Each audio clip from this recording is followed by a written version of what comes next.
ingat. Maka dulu pada tahun 1964, mempercayai bahwa kecerdasan itu bersifat tunggal dan dapat diukur dalam satu angka.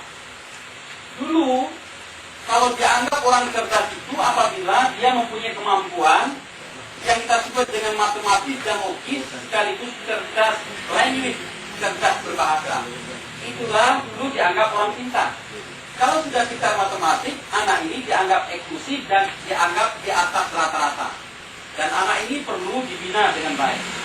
Kalau anak-anak yang tidak bisa cerdas seperti ini, maka dianggap anak itu semua adalah kelompok orang-orang bodoh. Ya enggak? Ya enggak kira-kira? Inilah bentuk diskriminatif yang telah kita lakoni lebih kurang 32 tahun yang lalu, bahkan 63 tahun yang lalu.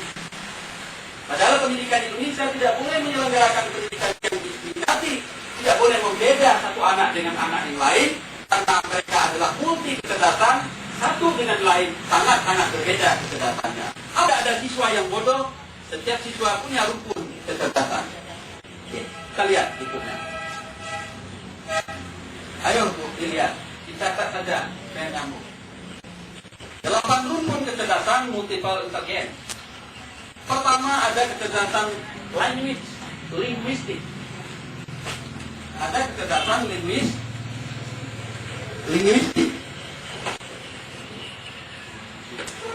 Nah, pernah mendengar Bu? Dalam kecerdasan linguistik.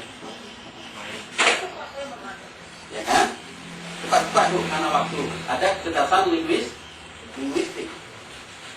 Ini kalau dibina bisa menjadi pendongeng yang baik, bisa menjadi pembaca. Saya punya potensi sejak dulu, sejak SD, tapi potensi ini kebetulan tidak pernah dikembangkan oleh guru saya, dan kebetulan beliau mungkin juga tidak tahu. Sehingga sangat disayangkan potensi yang ada tidak bisa maksimal tumbuh pada pribadi saya, disebabkan keterbatasan wawasan guru. Misalnya, oke, selamat pagi, selamat berjumpa kembali bersama kami Televisi Republik Indonesia. Di studio telah hadir Pak Ferdin, salah seorang narasumber yang digunakan oleh GSS dalam rangka meningkatkan akselerasi mutu pendidikan di tingkat pendidikan dasar seprovinsi Nanggung Aceh dan Salam dan Pak khusus di Kabupaten Aceh Barat. Hadirin hadirat sekalian yang berbahagia, kami bahagia sekali ditemani oleh beliau Pak Ferdin. Lengkapnya adalah Pak Ferdin, Guru Bahasa dan Sastra Indonesia. Selamat pagi Pak Ferdin. Selamat pagi. Tapi menjadi guru bahasa jangan rebut-rebut, berduduklah bijak. Kita penting itu macam tak itu macam mana? Dia reporter.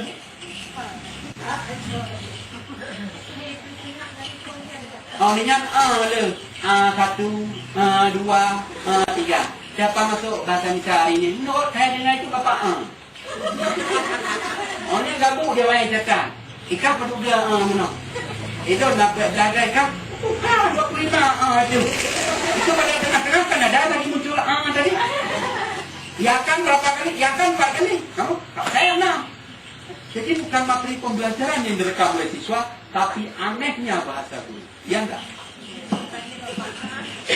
Tinggal lengkaplah Bapak A dan Ibu A.